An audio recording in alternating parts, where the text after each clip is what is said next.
Aloe vera. हो सकता है ये कांटों वाला पौधा आपकी खिड़की पर भी पड़ा हो। देखने में तो आम सा लगता है ना? लेकिन इसकी कहानी कदीम मलकाओं और ताकतवर फौजों से जुड़ी हुई है। सदियों से इसे एक मौजज़ाती इलाज समझा जाता रहा है। आज हम इसी पौधे के अंदर छुपे साइंसी राजों से पर्दा उठाएंगे।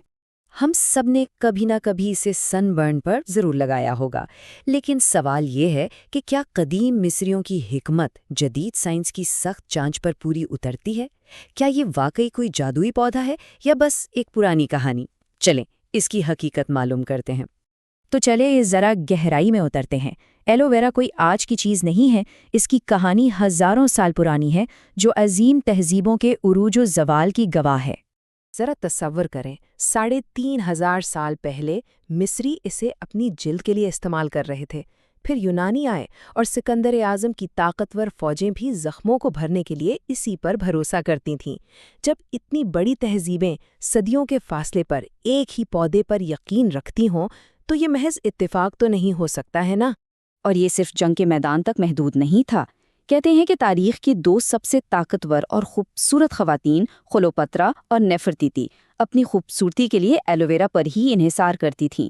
इससे पता चलता है कि इसकी कदर सिर्फ दवा के तौर पर नहीं, बल्कि एक कीमती ब्यूटी प्रोडक्ट के तौर पर भी थी। तो आखिर इस पौधे में ऐसा क्या खास है? इसकी ताकत का राज कहाँ छुपा है? चले जरा इसके पत्ते की तहों को हटाकर देखते हैं कि अंदर आखिर है क्या। एलोवेरा के पत्ते के अंदर एक बड़ी दिलचस्प तकसीम है। बाहर एक सख्त सब्ज छिलका है जिसमें एक कड़वा पीला मादा होता है। उसे छोड़ देना ही बेहतर है। लेकिन असल जादू वो तो अंदर है। ये साफ ठंडक पहुंचाने वाला जेल, ये तकरीबन सारा का सारा पानी है, लेकिन वो जो 1% है ना, सारी ताकत उसी में छुपी है। तो इस 1% में क्या है? समझें कि ये एक बायोकेमिकल कॉकटेल है। विटामिन्स हैं, मादनियात हैं, एंजाइम्स हैं और सबसे अहम खास किस्म की शुगर्स, जिन्हें पॉलीसैकेराइड्स कहते हैं। ये तमाम अज्जा एक टीम की तरह मिलकर काम करते हैं ताकि एलोवेरा को उसकी मशहूर शिफा बख्श ताकत मिले। अच्छा, पुरानी बातें तो ठीक हैं, लेकिन आजकल के सरकारी इदारे इसके बारे में क्या कहते हैं? आइए देखते हैं कि हेल्थ कनाडा जैसी एक मोतबर अथॉरिटी एलोवेरा के बारे में क्या कहती है। अब ये एक बड़ी बात है। जब हेल्थ कनाडा जैसी कोई सरकारी एजेंसी किसी चीज़ को नेचुरल हेल्थ प्रोडक्ट कहती है, तो ये सिर्फ कोई राय नहीं होती। इसका मतलब ये है कि उसके दावों की हिमायत में सबूत मौजूद हैं और इसे मखसूस इस्तेमाल के लिए महफूज और मौसर समझा जाता है। तो सरकारी तौर पर क्या मंजूर शुदा है? बुनियादी तौर पर वही चीज़ें जिनके लिए पुराने वक्तों से इसे इस्तेमाल किया जाता रहा है। सनबर्न से निजात, छोटे मोटे कट और खराशों को ठीक करने में मदद और जिल्द की आम जलन को आराम पहुंचाना। गोया ये कदीम हिकमत की जदीद तस्दीक है। और ये सिर्फ बड़ों के लिए ही नहीं है। सरकारी दस्तावेजात के मुताबिक ये 2 साल से ज़्यादा उम्र के बच्चों पर इस्तेमाल के लिए भी महफूज है, जो जाहिर करता है कि ये कितना नर्म और महफूज है। तो ठीक है, ये जलने और कटने के लिए अच्छा है, लेकिन क्या ये एक्नी जैसी एक पेचीदा और आम हालत में भी मदद कर सकता है? अब यहाँ से कहानी और भी दिलचस्प हो जाती है। ये वो मकाम है जहाँ साइंस वाकई कमाल दिखाती है।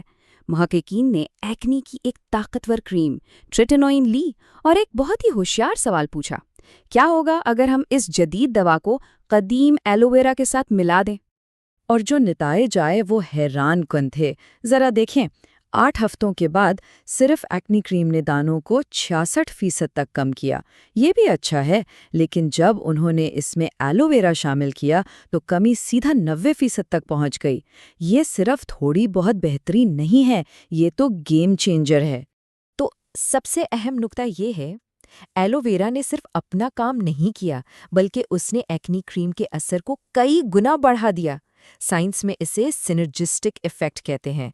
मतलब ये कि एक और एक मिलकर 2 नहीं बल्कि 11 हो जाते हैं। ये सब जानने के बाद सवाल ये पैदा होता है कि इसे महफूज और मौसर तरीके से इस्तेमाल कैसे किया जाए। चलें, कुछ अमली तजावीज़ और एहतियाती तदाबीर पर एक नज़र डालते हैं। अगर कोई इसे आजमाना चाहे तो ये एक बहुत सादा सा DIY फेस मास्क है। एलोवेरा जेल को शहद के साथ मिलाया जाता है, जिसमें खुद भी एंटीबैक्टीरियल खुसूसियात हैं और थोड़ी सी दालचीनी भी। ये तीनों मिलकर एक्नी के खिलाफ एक नर्म लेकिन ताकतवर इलाज बनाते हैं।